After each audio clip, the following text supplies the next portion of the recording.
आखिर कैसे मोस्कवा खत्म हुआ ये जानना भी बहुत जरूरी है। ब्लैक सी में मोस्कवा शिप मौजूद था जिसमें भारी विस्फोट होता है और उसके बाद वो डूब जाता है समंदर में। देखिए आपको दिखा रहे हैं हम, ये पूरा जो मैप है उसे समझाने की कोशिश कर रहे हैं। खेरसोन का इलाका, यूक्रेनी ड्रोन उड़ते हुए यहाँ पर देखने को मिले हैं और बिना कटार ड्रोन से शिप के रडार सिस्टम का ध्यान हटाया गया। ये पूरी कार्रवाई कैसे हुई, दरअसल मोस्कवा में कैसे विस्फोट हुआ है, इसके बारे में जो डिटेल्स मिल रही है इसके बारे में हम आपको जानकारी दे रहे हैं। देखिए ग्राउंड जीरो से लगातार सुमेरा खान हमारी सहयोगी हम तक जानकारी पहुंचा रही है। सुमेरा, एक बात ये समझ में नहीं आ रही है कि यूक्रेन की ओर से ये कहा जा रहा है कि मोस्कवा को दरअसल उसी ने बर्बाद किया है, तो वहीं रूस पूरी तरीके से डिनाई कर रहा है कि ये एक ऑटोमेटिक विस्फोट के तहत हुआ है, यूक्रेन ने इस पर हमला नहीं किया है। आपको क्या लगता है कि इस वक्त क्या यूक्रेनी आर्मी इतनी कैपेबल है कि मोस्कवा जैसे बहुत इंपॉर्टेंट वॉरशिप पर हमला करने में वो कैपेबल है?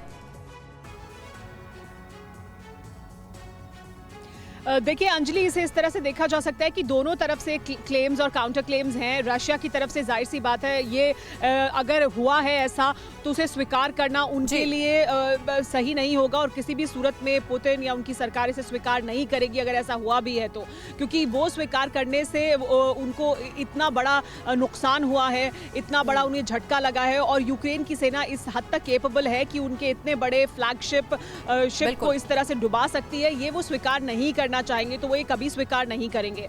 दूसरी बात यह है कि अभी तक अलग अलग जो सोर्सेज हैं यूक्रेन में और बाकी तमाम इंटरनेशनल एजेंसीज भी हैं, उनका यही कहना है कि ये जो नेपच्यून मिसाइल है उसका इस्तेमाल करते हुए यूक्रेन की तरफ से ऐसा किया गया और उसकी वजह से ये हुआ है। साथ ही जो क्रू मेंबर्स हैं उनको लेकर भी अभी साफ तौर पर जो स्थिति है वो स्पष्ट नहीं है। यूक्रेन की तरफ से ये दावा किया जा रहा है और बहुत सी और अंतर्राष्ट्रीय एजेंसीज ये दावा कर रही है कि ज्यादातर क्रू मेंबर्स के बारे में अभी कोई जानकारी ही नहीं है कि वो कहाँ हैं, क्योंकि 400 के लगभग क्रू मेंबर्स थे शिप पर, लेकिन 10 से 15 या 20 ही लोग हैं जिनको लाया गया है निकाल कर बाहर। अभी रशिया को दुनिया को दिखाना पड़ेगा कि हाँ वाकई उनके पास वो क्रू मेंबर्स भी वापस आ गए हैं रूस में, क्योंकि अभी तक रशिया ने वो तस्वीरें जारी नहीं की है या वो जानकारी जारी नहीं की है।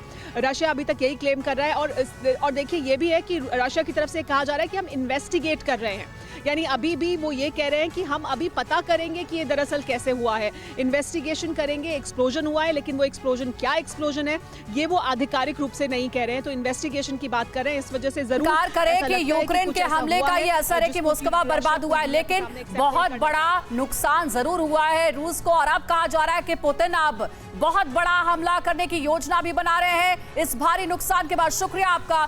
परवाह देश की, सोमवार से शुक्रवार रात 10 बजे TV9 भारतवर्ष पर।